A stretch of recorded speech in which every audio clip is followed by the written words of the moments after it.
Hello people, this is Zippy and welcome to my classroom.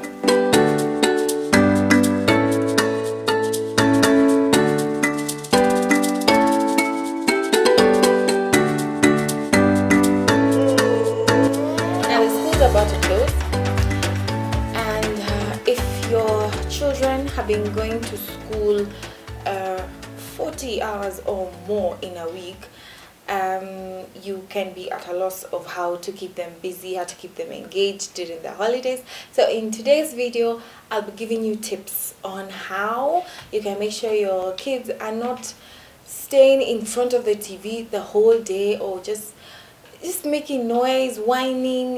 This one has hit the brother, this one has hit the sister. They're feeling very idle. Yeah, so that they get to do something. And another thing you need to note is, yes, you have the school, traditional school that they may be going to, but you also need to give them teachings from the school of life. So there's a lot they can learn, and especially for us in some of these countries where you're able to go to a farm, you're able to take kids to their grandparents and they learn how to dig and plant and harvest and put fertilizer and so on. You are at an even better place, in my opinion. So I'll just be giving you a few tips here and there. Number one, arts. The arts and crafts. Let them do so many things. They can make little cards, they can paint, they can draw, they can color, depending on their age, of course. So you will see the older ones are going to go for the things that they honestly like and they honestly know about themselves. If they don't like to draw, you will not see them drawing. So yeah, arts and crafts are a good way. In the last video I showed you how to make boards. Involve your kids or let them do them for themselves, okay, as a way to keep them engaged. Give them a project.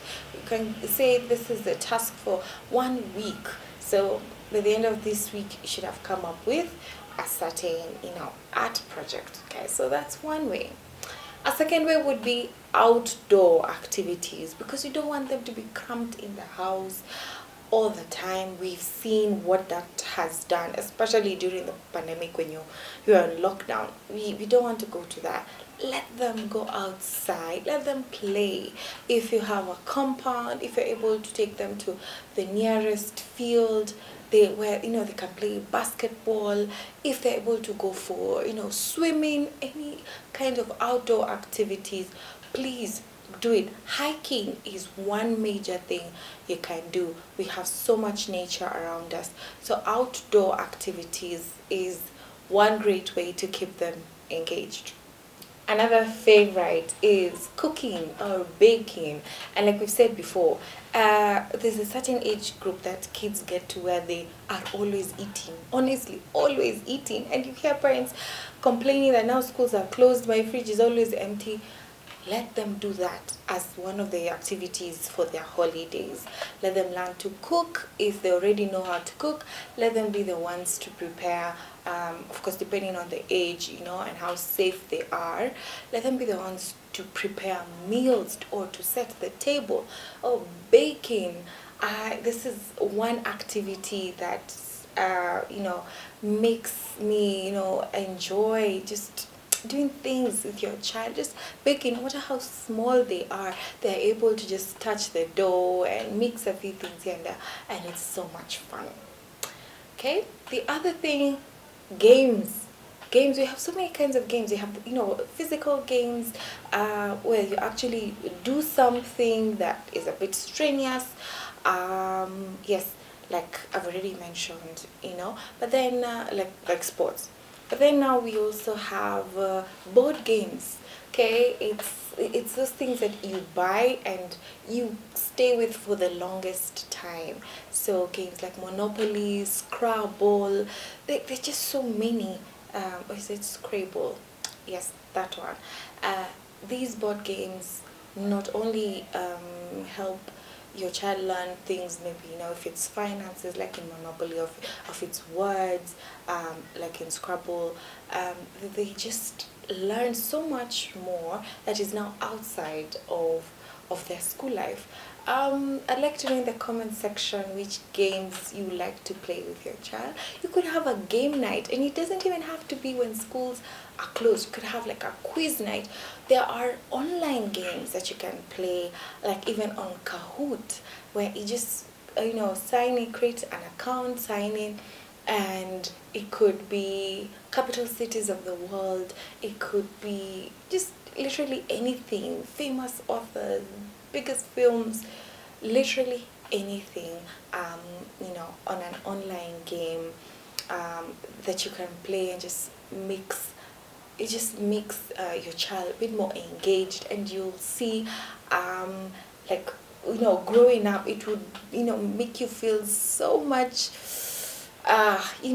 yeah, when your brother beats you in that particular game, and you're like, the next game, you're busy practicing by yourself. And that's how, even without even having things like YouTube, back in the day, we're able to learn and become very good chess players. I haven't even played chess in a while, but you had that motivation to do better, and to teach yourself certain moves, just so that the next game night, you beat people. That Monopoly, you're the one to take it home. So literally, yeah. So that's another great way.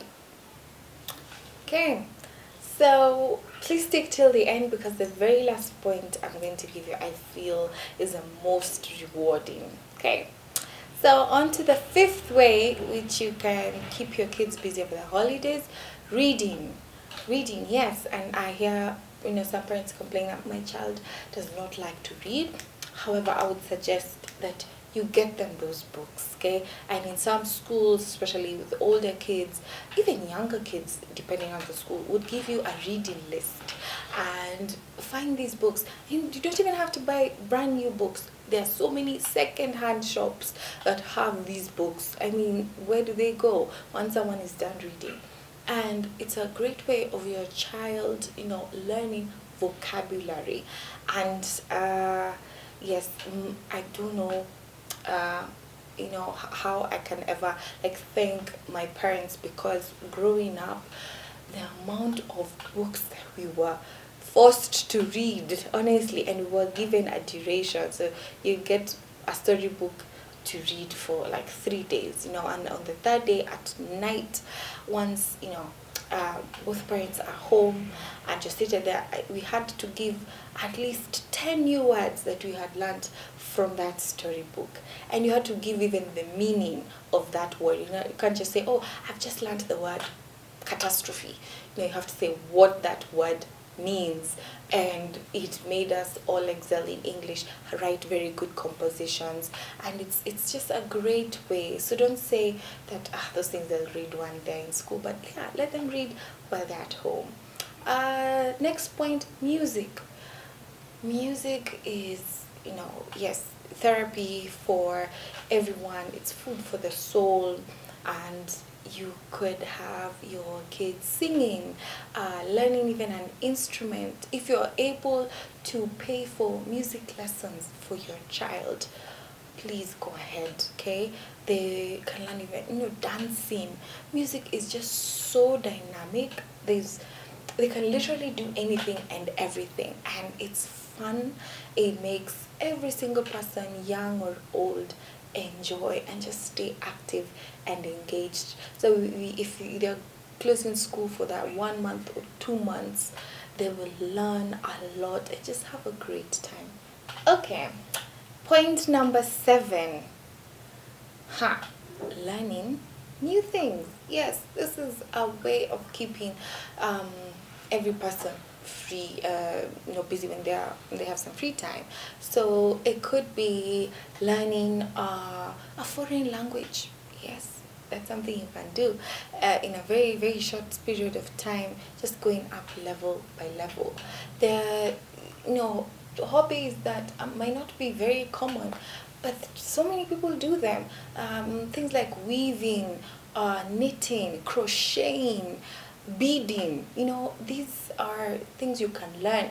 And I have met some families which come up with a sort of a goal, a target. So when schools are closed, especially for the long holidays, every person sets a goal. And the goal is usually to learn one new thing.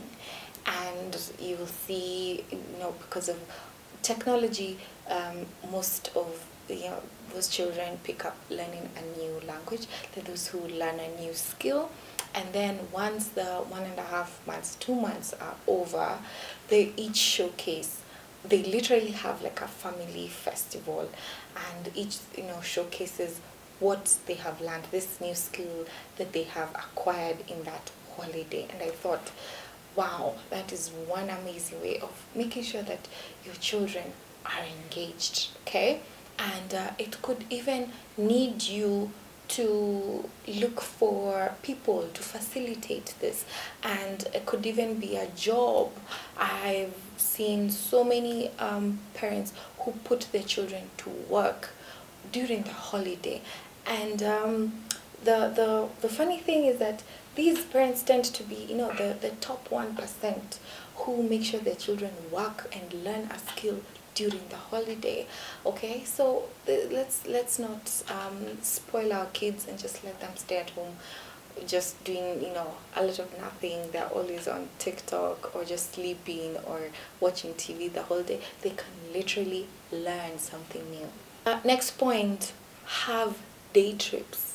Yes, and during the holidays, you as a parent, you might be busy at work, so you're not able to go during the week. But on weekends, or if there's a group, I know some churches or some communities have a certain program for kids during the holidays, which tend to come even with some trips, day trips. They don't even need to go somewhere and sleep for a whole week. No. So you can visit the national park, especially if you are in a place that has a national park.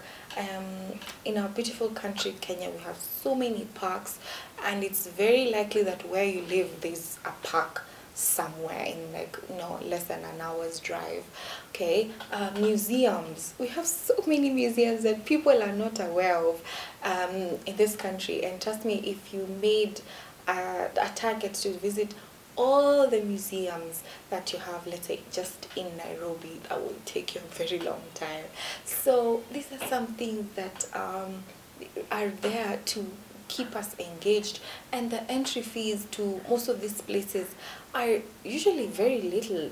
If you're going to visit most of these places, they have a subsidized price for young children, even for school going kids who might be even above the age of 18. There's so much that we can do to keep our kids engaged. Another thing would be movie nights. Yes, because we don't want kids to just watch TV the entire day. You could have one night a week. Most families do a Friday night where you're watching the latest movie, let's say in your home, or you're going out to the cinema. And I hope most of you know that cinema tickets are very cheap when you go in the morning hours, okay? So you can go with children in the morning hours. You're paying a fraction of what you'd have paid if you went to watch that movie at night, okay? So just have fun. It's a great way of even treating kids for their birthdays. But even in the house, you can watch old movies. There are so many old movies that still come back and they're still trending even on Netflix, and your children might not ever have seen them, but maybe even you saw them while growing up. So it's one way to have some bonding time with your children, and it doesn't matter whether they're toddlers or they're teenagers.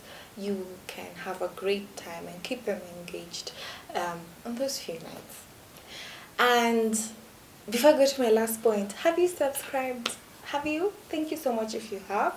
And like I said, this last point I feel is the most rewarding, and that's going to be volunteering. Yes. How would you keep your kids busy and still make them give back to the community through these community service initiatives. So especially if they are above a certain age, 15, 14, 15, 16, up to 18, they're able to even go somewhere every single day and volunteer their services. They could be going to children's home, okay, and teach the younger children something, okay.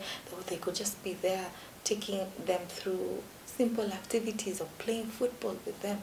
Okay, they could volunteer at an animal shelter and help with the grooming and the feeding of these animals. There are countless ways in which we can give back to the community, and I'm sure you know a place near you or a person who can help facilitate that. If there are younger children, go with them and let them see how other people live. If they could be coming from a point of privilege, they're not able to see how other people are living, it's good that you show them this so that they're able to also appreciate what they have and they learn to give back. So that I believe is one great way to keep your kids engaged this holiday. And I hope with these 10 tips you've acquired something that you'll put into use.